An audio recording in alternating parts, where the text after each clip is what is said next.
something happens, you pass away. And death is coming to all of us. Death is a reality. It doesn't make a difference who you are, what you are, where you're from. One day you're going to die. And you'll be lucky if there are people around you. Visualize your death now. Imagine you're a lucky person, that your family is around you, because people die without any family, any friends. And imagine Malakul Maut is coming to you.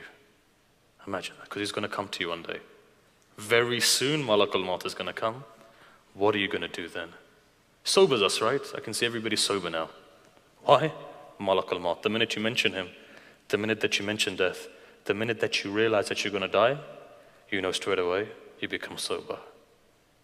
What's going to happen then? Think about it. You're lying there in your bed. Malakul Maut is coming towards you.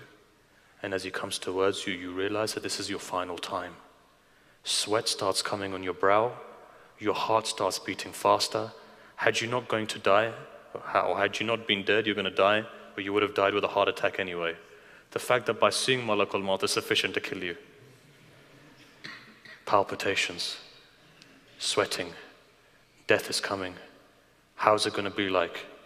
What's going to happen now to me? How's he going to pull out my soul? Malakul Maut comes, he sees you and he grabs your soul.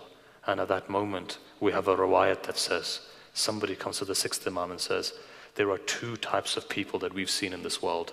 One type, at the point of their death, they're struggling. The life isn't coming out of them. You've seen this and I've seen this. They're struggling. Days go by. It's almost as if they're struggling. Death isn't coming. Their face changes color. They're going pale. You find that blood vessels rip. You find they start bleeding from places, but death isn't coming. So you sit down, you recite dua, you recite verses, you recite Yasin, you recite Ayatul Kursi, you recite Dua Samat. You start reciting various different things for one reason, just to pray and make sure that the soul comes out of the person's body. The struggle is going on, the pain is there. You see, the pain of death, they say, is the most painful moment in a person's existence. But this person then asked the Imam, he said, why is it that some people struggle in this way, but other people are such, like the believers are? It's like a smell of a flower. Straight away, Malakul Maut comes, straight away, their soul is gone, straight away, they're gone. He says there's two types of people. How do you want to die? Do you want to die struggling in pain, or do you want to die like that you go? Your quality of life deteriorates when you begin to struggle. May it not be that you're struggling, may it be that when death comes, you go straight away back to the divine. And so in this way, Imam now replies. He says, listen, let me give you an example. Let me tell you those people who struggle. And let me tell you those people whose souls leave very easily. He says this. Now listen to this. You know, the Imam gives an example. He says, imagine if there's a dry, and this is in my words now, imagine if there's a dry cleaner, right? Or imagine you go and you get your laundry done. Now imagine 1,000 years ago how they would go and do their laundry. They'd come to the river, a person would clean the clothes, and wherever they found space, they'd put the cloth there. On the floor they'd put a cloth. Let's say on a tree they'd put a cloth. On a bush they'd put a cloth.